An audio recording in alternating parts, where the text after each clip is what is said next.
So someone commented in one of my videos, guys, and sabi niya dito, ako, dinadown daw siya ng mga ka-team niya kasi siya lang daw yung newbie.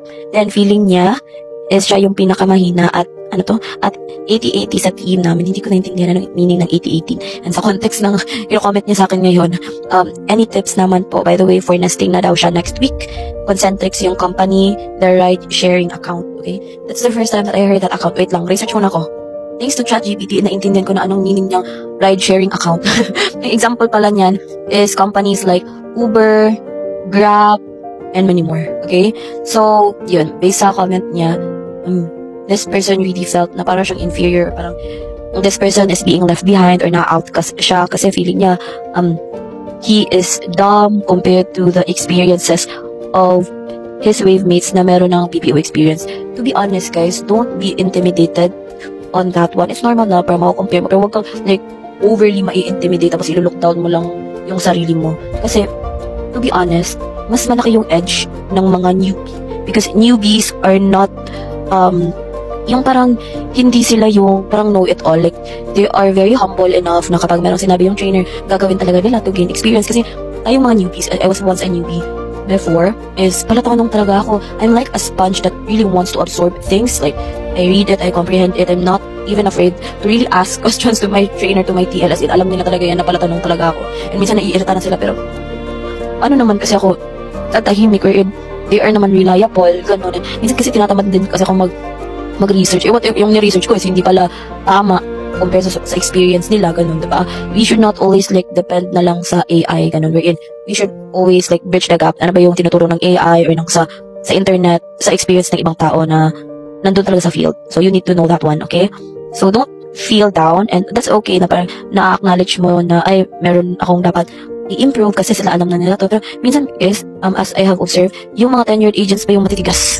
Yung mga ulo hindi na nakikinig, like feeling nila alam na nila lahat, ganun, nagdadabog pa or ma-attitude. Merong mga ganun na tenured agents. I'm not telling na tawag nila lahat. Merong iba talaga. Iba't iba. Kasi sometimes kapag meron ka ng alam, sometimes you forget to humble yourself down. Parang lumalaki na yung ulo mo. So, sana tayong mga newbie would still be the same kung if ever ma-tenured na tayo, ganun.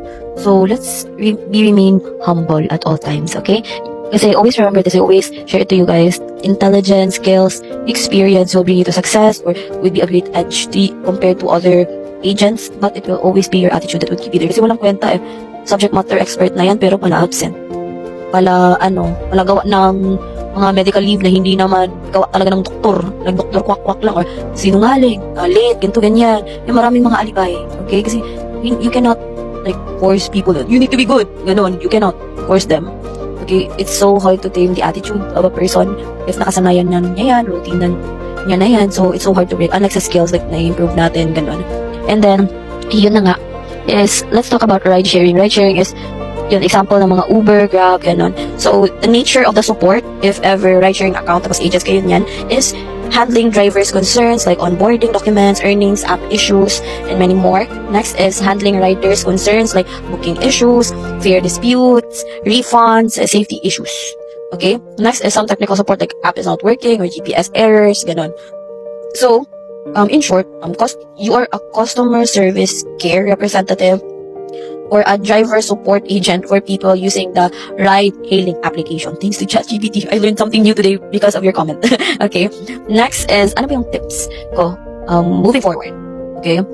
Yun nga, first things first, huwag mong masyadong i-compare yung journey mo sa mga tenured. Kasi minsan yung mga tenured na mga kasama mo, ay, sige, hindi na lang natin lalahatin. Okay, some of the tenured agents na ka-wave mates mo is hindi na process wise. Like, meron ng mga ways or mga kabalastugan na gano'n. Kasi marami na yan silang alam na shortcut. Unlike you, na newbie ka lang, is, tawag dito, you're gonna really follow the process kasi syempre matatakot ka na ma-determinate, matatakot ka na may NTE, gano'n. So, just focus on your journey, focus on your learnings. Pag nagkamali, you can improve, you can learn from your mistakes. Andyan yung TL mo, andyan yung trainer mo para i-coaching ka, turuan ka na, okay, eto yung lowlights mo, eto yung highlights mo. Etong highlights mo, i-consistent mo to. Yung lowlights mo, you need to improve this and that, and you need to take note of it. Okay, I'm not saying na, agad mo siyang i-apply. Like, take it slow. Alamin mo yung tamang timpla or pace kung kailan mo siya magiging pulido. Like 99% parang alcohol lang. Kasi wala namang perfect, di ba? Ganun, perfect na talagang kukuha mo na agad-agad. Ganyan. So take your time, so yung mindset.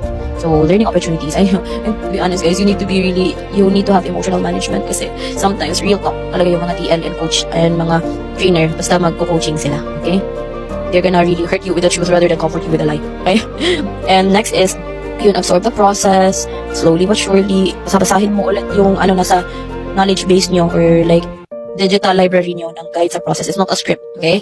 That's just a process and ikaw na bahala kung paano mo siya i-deliver sa customers mo. Either English man yan yung language na gagamitin nyo or Tagalog, okay? Next is yung soft skills. Of course, yung active listening, your calm and empathy. Okay, saan ba nagagalit si customer? Ba't ba siya nagagalit? Ganun.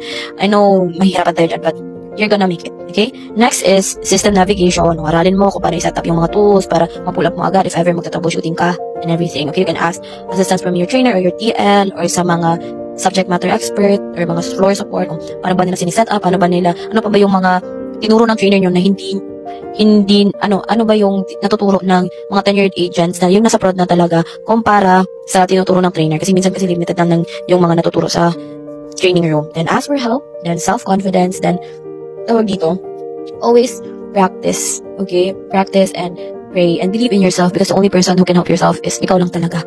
Okay? Kaya mo yan. Alam ko and I believe that you can. And magiging regular employee ka din and see you around in the BPO industry.